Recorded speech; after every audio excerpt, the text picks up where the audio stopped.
يا أيها الذين آمنوا لا تقولوا راعنا وقولوا انظرنا واسمعوا وللكافرين عذاب أليم.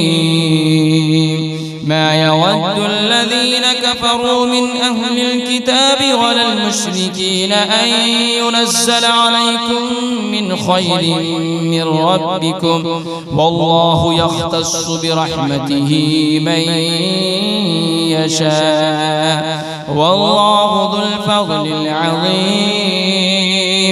ما ننسخ من آية أو ننسها نأت بخير منها أو مثلها.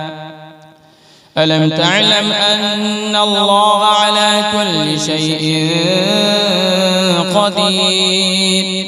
ألم تعلم أن الله له ملك السماوات والأرض وما لكم من دون الله من ولي ولا نصير؟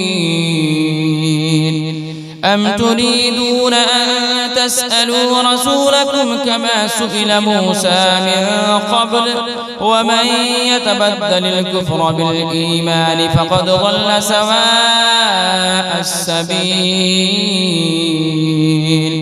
ود كثير من أهل الكتاب لو يردونكم من بعد إيمانكم كفارا حسدا من عند أنفسهم من بعد ما تبين لهم الحق فاعفوا واصفحوا حتى يأتي الله بأمره إن الله على كل شيء قدير.